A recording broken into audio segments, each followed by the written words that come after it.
ಯಾವ ಕಲರ್ ಆಗೋಗಿದೆ ನೋಡಿ, ಇದು ಇಂಜಿನ್ ಆಯಿಲ್ ಥರ ಆಗೋಗಿದೆ. ಇಂಜಿನ್ ಆಯಿಲಿಗೆ ನೀರು ಮಿಕ್ಸ್ ಮಾಡಿರೋ ಥರ ಆಗೋಗಿದೆ ಇದು.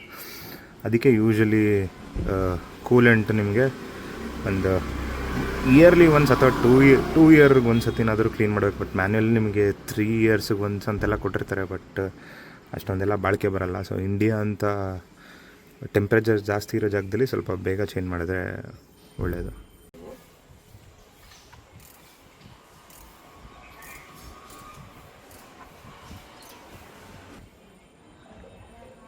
ಇದು distil water 1 ಲೀಟ್ರದು, 1 litre ಇದಕ್ಕಾಗತ್ತೆ. So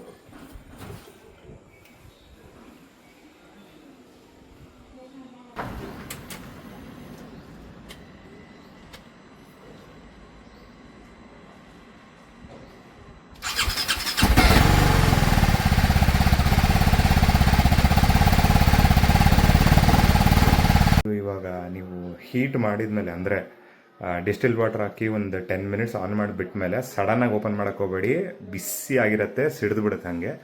so ಅದನ್ನು ಒಂದು 10-15 ನಿಮಿಷ ತಣ್ಣಗಾಗೋವರೆಗೂ ಸ್ವಲ್ಪ ಕಾಯಿರಿ. ಅದಾದಮೇಲೆ ಓಪನ್ ಮಾಡಿ, ಡ್ರೈನ್ ಮಾಡಿ. ಇಲ್ಲಾಂದರೆ ಫುಲ್ ಸಿಡಿದು ಬಿಡುತ್ತೆ ಒಂದೇ ಸತಿ. ಅಂದರೆ ಬಿಸಿ ನೀರು, ನೀವು ಅದನ್ನು ಓಪನ್ ಮಾಡೋಕ್ಕೆ ಹೋಗಲ್ಲ, ಬೋಲ್ಟ್ನ ಮಾಡಲೂಬಾರ್ದು. ಸೊ ಒಂದು 10-15 ನಿಮಿಷ ಬ್ರೇಕ್ ತೊಗೊಳ್ಳಿ, ಒಂದು ಸ್ವಲ್ಪ ಸುಧಾರಿಸ್ಕೊಳ್ಳಿ. ಅದಾದಮೇಲೆ ನಿಮಗೆ ಡಿಸ್ಟಿಲ್ ವಾಟ್ರನ್ನ ಡ್ರೈನ್ ಮಾಡಿ.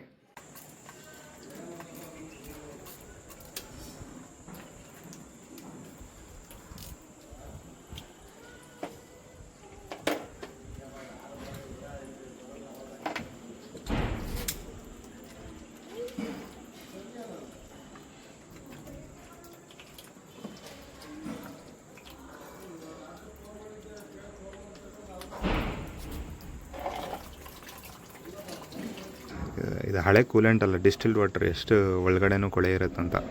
ಸೊ ಇನ್ನೊಂದು ರೌಂಡ್ ಬೇಕಂದರೆ ನೀವು ಇನ್ನೊಂದು ರೌಂಡನ್ನು ಕ್ಲೀನ್ ಮಾಡ್ಬೋದು. ಸೇಮ್ ಸೈಕಲ್ ರಿಪೀಟ್ ಮಾಡಿ ಡಿಸ್ಟಿಲ್ಡ್ ವಾಟರ್ ಇನ್ನೊಂದು ಸ್ವಲ್ಪ ಹಾಕಿ, ಅಥವಾ ಕೂಲೆಂಟು ಕೂಡ ಹಾಕ್ಬೋದು. ಇವಾಗ ಹಳೆ ಕೂಲೆಂಟ್ ಎಲ್ಲ ಡ್ರೈನ್ ಮಾಡಾಗಿದೆ.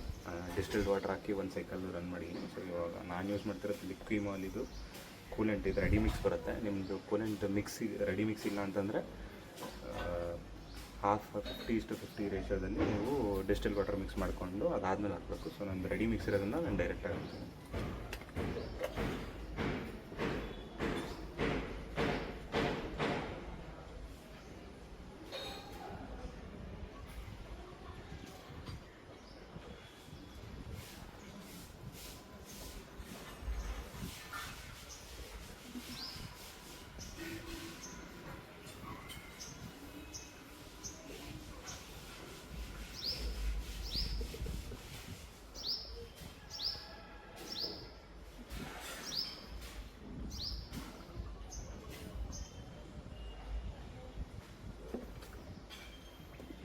ಕೂಲೆಂಟ್ ಹಾಕೋದೆಲ್ಲ ಆಯಿತು.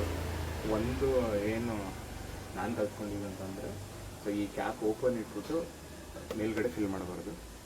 ಸೊ ಈ ಕ್ಯಾಪ್ ಇಲ್ಲಿ ಹಾಕಿ ಅದೆಲ್ಲ ಸೆಟಲ್ ಆದಮೇಲೆ ಈ ಕ್ಯಾಪ್ ಮುಚ್ಚಾದಮೇಲೆ ಇಲ್ಲಿಗೆ ಕೂಲೆಂಟ್ನ ಫಿಲ್ ಮಾಡಿ. ಇಲ್ಲಾಂದರೆ ಇಲ್ಲಿಂದ ಓವರ್ಫ್ಲೋ ಆಗುತ್ತೆ. ಯಾಕಂದರೆ ಇಲ್ಲಿಂದ ಕನೆಕ್ಷನ್ ಇರೋದ್ರಿಂದ ಇಲ್ಲಿಂದ ಹಾಕೋದ್ರಿಂದ ಓವರ್ಫ್ಲೋ ಆಗುತ್ತೆ. ಅದು ಮೈಂಡಲ್ಲಿರಲಿಲ್ಲ, ಸೊ ಅದು ಮಿಸ್ ಆಗೋಯ್ತು. ಕ್ಯಾಪ್ ಕರೆಕ್ಟಾಗಿ ಹಾಕಿ ಟೈಟಾಗಿ ಮಿಕ್ಕಿದ್ದು ಒಂದು ಸರ್ತಿ ಆನ್ ಮಾಡಿಬಿಟ್ಟು ಎಲ್ಲೋ ಲೀಕೇಜ್ ಇಲ್ವಾ ಅಂತ